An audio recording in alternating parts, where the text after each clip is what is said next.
तुम दोजख की आग में जलोगे, तुम मुसलमान बन। ये देखो, ये कन्वर्जन कर रहे हैं, ये क्रिकेट पिच पे जाके ये बातें करते हैं पाकिस्तानी प्लेयर। ये पाकिस्तानी पंजाबी जिहाद भी नहीं बोल पाते, जहाद लड़ने के लिए जाऊंगा मैं, जहाद। तो बैठ जा जहाज पे और जहाज सबके पीछे पड़ जाओगे, तुम कलमा पढ़ लो, ये पढ़ लो। ये पाकिस्तानियों का फुल टाइम प्रोफेशन है ये, तभी सारे के सारे मैच हारते हैं। तो 1 लाख लोग थे जिन्होंने जय श्री राम बोला तो मैच हार गया। जिस दिन 100 करोड़ जय श्री राम बोलेंगे। मोहम्मद रिजवान पर इंडिया में कोर्ट केस कर दिया है। एक एडवोकेट है सुप्रीम कोर्ट के विनीत जिंदल, जिन्होंने न्यू दिल्ली में मोहम्मद रिजवान के ऊपर कोर्ट में केस कर दिया है। केस किस बात पे किया है कि मोहम्मद रिजवान जो है वो नमाज पढ़ रहे थे मैच के दौरान। जिस भारतीय वकील ने ज़ैनब अब्बास पे साइबर क्राइम में शिकायत दर्ज की थी, उसी वकील ने अब ये मोहम्मद रिजवान के अगेंस्ट भी जो है। पॉलिटिक्स तो है ही है हमारी स्पोर्ट्स में, तो लिहाजा अगर रिजवान ने कोई ऐसा स्टेटमेंट दे दिया, सो व्हाट। गुज़िश्ता दिनों भारत में बावले कुत्तों ने बहुत लोगों को काटा था, शायद उनमें से किसी का नतीजा हो सकता है। इसके अलावा कोई तीसरा हल नहीं है कि रिजवान साहब भी तो ग्राउंड में नमाज पढ़ रहे हैं। ओ भाई, वो तुम्हें हर्ट थोड़ी कर रहा है ग्राउंड में नमाज पढ़ रहे हो, तुम पे कोई नारेबाजी थोड़ी कर रहा है, वो तो अपना काम कर रहा है। आप अपना काम करो। आप पिच पे नमाज पढ़ रहे हैं, अरे क्रिकेट की पिच पे क्रिकेट खेलो, मस्जिद में नमाज पढ़ो। तुम क्रिकेट पिच पे नमाज पढ़ोगे तो मस्जिद में जाके क्रिकेट खेलोगे, ये कहां की अकल की बात है यार।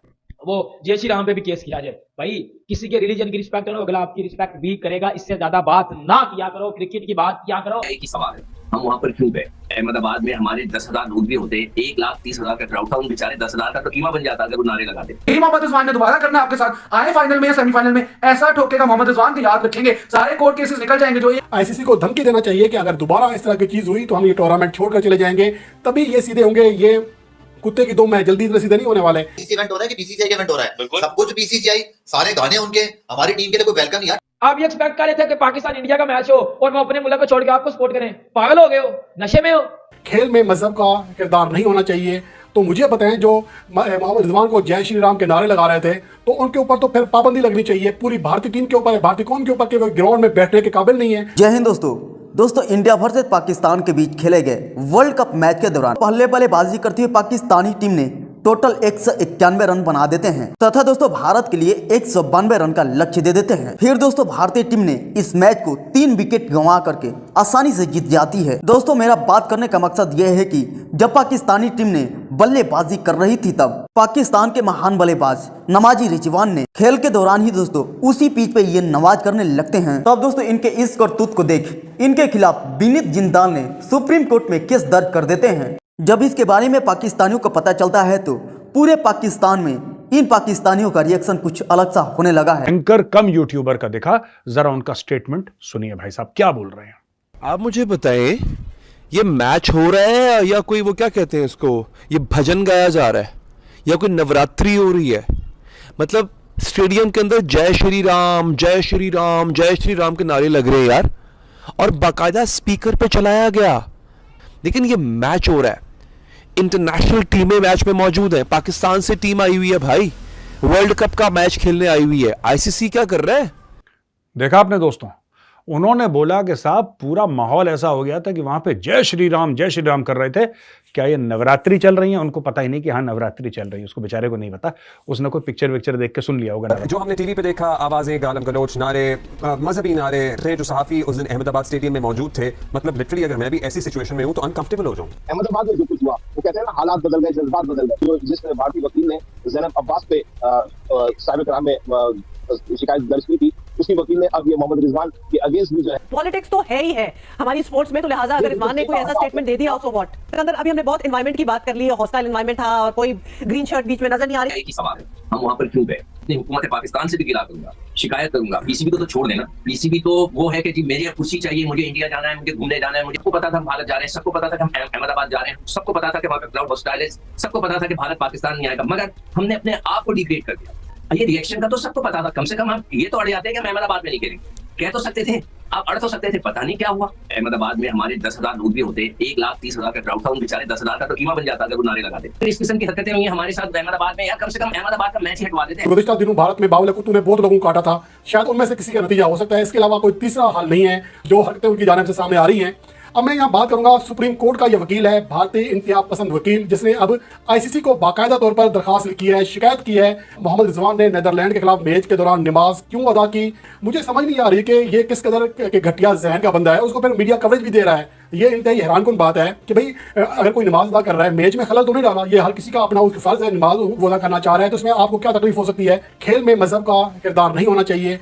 तो मुझे बताएं, जो मोहम्मद रिजवान को जय श्री राम के नारे लगा रहे थे, तो उनके ऊपर तो फिर पाबंदी लगनी चाहिए। पूरी भारतीय टीम के ऊपर, भारतीय कौम के ऊपर कि वो ग्राउंड में बैठने के काबिल नहीं है, ग्राउंड में बैठकर ये उल्टे सीधे नारे लगाते हैं, मजहबी रंग देते हैं। अगर इस तरह है तो फिर इस तरह सही है। तो ये जो भारतीय वकील की जानिब से कहा जा रहा है और मीडिया जिस तरह उसको कवरेज दे रहा है, तो मुझे तो ऐसा लगता है कि या तो हमें भी समझ नहीं आ रहा, हम भी कोई पागल हुए हैं, एक ऐसे बेवकूफ़ इंसान को कवरेज देते हैं जिसकी आईसीसी खुद तरदीद कर चुका है। तो फिर ये भारतीय जो वकील है, ये कौन होता है इस तरह के सवाल करने वाला? हमें तो पीसीबी के ऊपर हैरत हो रही है कि अभी तक बेगैरती करके बैठे हुए हैं। कम से कम एक सीधा जवाब दो उनको कि ये क्या तुमने लगाया हुआ है और तुम्हारे तमाशा ही है, ग्राउंड में जय श्री राम शुरू कर देते हैं। अगर उनके पास मजहबी राइट है तो क्या रिजवान के पास नहीं है? और जहाँ तक फ़लस्तीन के नाम फतह करने का जो नाम करने की फतह नाम की है, रिजवान के पीछे पड़ गए हैं। और जब हमारे खिलाड़ी ग्राउंड में जाते हैं तो उनके ऊपर हुटिंग की जाती है। घुटन के माहौल में किस तरह हमारी टीम खेल सकती है? आईसीसी को धमकी देना चाहिए कि अगर दोबारा इस तरह की चीज़ हुई तो हम ये टूर्नामेंट छोड़कर चले जाएंगे, तभी ये सीधे होंगे। ये कुत्ते की दो मैं जल्दी सीधे नहीं होने वाले। मोहम्मद रिजवान पर इंडिया में कोर्ट केस कर दिया है। एक एडवोकेट है सुप्रीम कोर्ट के विनीत जिंदल, जिन्होंने न्यू दिल्ली में मोहम्मद रिजवान के ऊपर कोर्ट में केस कर दिया है। अब सोचें जरा कि केस किस बात पे किया है कि मोहम्मद रिजवान जो है वो नमाज पढ़ रहे थे मैच के दौरान। इस ब्रेक में मोहम्मद जो रिजवान है वो नमाज पढ़ते नजर आए, तो विनीत जिंदल साहब जो है एडवोकेट सुप्रीम कोर्ट के, उन्होंने सीधा जाके कोर्ट में केस कर दिया नई दिल्ली में। अब देखो जरा यार, केस जो है वो किस बात पे किया जा रहा है कि मोहम्मद रिजवान जो है वो अपना एक मजहबी फरीजा सर अंजाम दे रहे थे, वो नमाज अदा कर रहे थे, जय श्री राम या कौन से स्लोगन से नारे लगा रहे थे। आप किसी को जाकर डायरेक्टली टारगेट नहीं कर सकते। मोहम्मद रिजवान ने किसी फैन को, किसी प्लेयर को डायरेक्टली टारगेट नहीं किया, और मोहम्मद रिजवान ने कुछ भी ऐसा नहीं किया। वो जाकर कोई भी किसी के सामने नमाज नहीं अदा कर रहा था। वो डोमेस्टिक मैचेस में भी ये करता है, पाकिस्तान क्रिकेट में भी ये करता है। और आपने ये भी लिख दिया कि उन्होंने इंडिया के अगेंस्ट मैच में 2021 में जो पाकिस्तान दुबई में 10 विकेटों से जीता था, उधर भी यही किया था, तो उन पे केस करें। कुछ फर्क नहीं पड़ने वाला, कोई फर्क नहीं पड़ता, कर लें जितने केसेस करने हैं। मोहम्मद रिजवान डटा हुआ है, वहीं पे खड़ा हुआ है। Leading run scorer world cup का ऐसे नहीं बना था, ऐसे ही नहीं उसने 49 आपके अगेंस्ट किया था। आपको थर्ड मची हुई थी ना, शिवरिंग हो रही थी उससे, जब तक वो बैटिंग कर रहा है आपके चांसेस नहीं थे। अहमदाबाद के क्राउड को चुप करा दिया था, ऐसे पिन ड्रॉप साइलेंस, पिन भी गिरती थी ना तो आपको आवाज नहीं आती थी अहमदाबाद में। यही मोहम्मद रिजवान ने दोबारा करना आपके साथ, आए फाइनल में या सेमीफाइनल में ऐसा ठोकेगा मोहम्मद रिजवान के, याद रखेंगे सारे कोर्ट केसेस निकल जाएंगे। जो ये मोहम्मद रिजवान इस टाइम बड़ी ज्यादा मुश्किल में फंस चुके हैं। उधर मोहम्मद रिजवान ने नमाज पढ़ी थी या वो ग्राउंड के अंदर, और उसके बाद मोहम्मद रिजवान के ऊपर 14 तारीख को जब इंडिया और पाकिस्तान का मैच था, उसी दिन उसी वकील ने, जिनका नाम या वनीत जनरल बताया जा रहा है, उन्होंने मोहम्मद रिजवान के ऊपर हैवी किस्म का केस किया है। अब बात यह पाकिस्तान में उठ रही है कि हमने वर्ल्ड कप नहीं खेलना, पाकिस्तान टीम को वापस बुलाओ। कि पाकिस्तान में अब जो बात चल रही है वो ये चल रही है कि अब आईसीसी के आगे ये बात की जाए और इंडिया के ऊपर भी केस करवाया जाए, क्योंकि मोहम्मद रिजवान जब आउट होकर वापस गए थे तो मोहम्मद रिजवान को क्राउड में जय श्री राम की जो आवाजें लगाई गई थी। मोहम्मद रिजवान ने ग्राउंड में नमाज पढ़ी।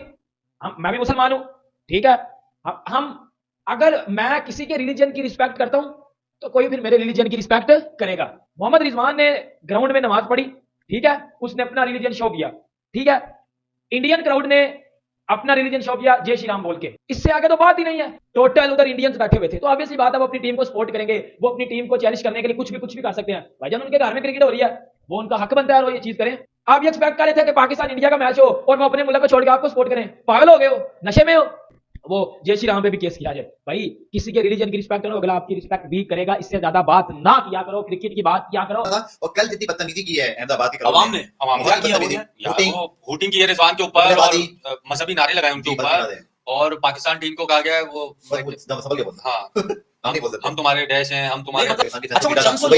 दुबई में वो प्री प्लान हो सकता है या नहीं? कोई प्री प्लान था सर, आपको क्या लगता है मुझको देख के कुछ हुआ?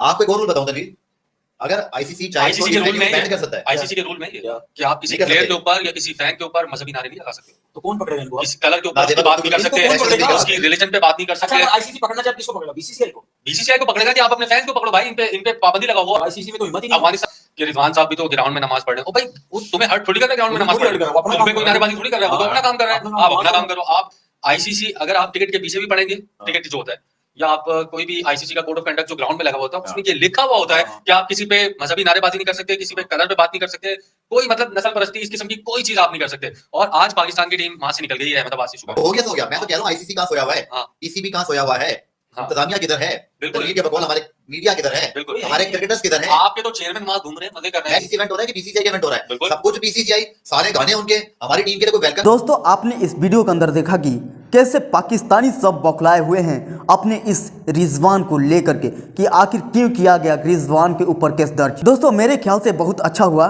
क्योंकि नमाज पढ़ने का भी एक जगह होता है, नमाज पढ़ने का कोई अस्थायित्व जगह होता है जहां पर कि आप जा करके मुस्लिम भाई नमाज कर सकते हैं। लेकिन जो ये मोहम्मद रिजवान जी हैं, ये बीच क्रिकेट पिच पर ही ये नमाज करना शुरू कर देते हैं। दोस्तों इन पाकिस्तानियों का ये कोई नया बात नहीं है, ये बहुत पुराना बात है, क्योंकि ये पाकिस्तानी जब हारना शुरू कर देते हैं तब ये क्या करते हैं कि बीच पिचों पर ही जा करके नमाज करना, अपने अल्लाह को गुहार करना शुरू कर देते हैं। दोस्तों मैं यहाँ किसी रिलीजन को नीचा दिखाने की बात नहीं कर रहा हूँ, बल्कि मैं बात कर रहा हूँ नमाजी रिजवान के बारे में, क्योंकि ये रिजवान साहब जो है हमेशा से जब भी मैच होता है ये बीच पिच पर ही जा करके नमाज करना शुरू कर देते हैं। भाई नमाज करने का भी कुछ जगह होता है। क्या आप क्या साबित करना चाहते हैं? आप साबित करना चाहते हैं कि हम कुछ अलग दिखाना चाहते हैं, अब मैं इस मैच के दौरान नमाज करते हैं? क्या आपके जैसे कोई और नहीं करता है? क्या बहुत सारे मुस्लिम भाई हैं वो लोग भी कर सकते हैं? लेकिन सब मुसलमान भाइयों को ये पता है कि नमाज करने के एक खास जगह होता है जहाँ पर नमाज किया जा सकता है। मस्जिद में कर लीजिए,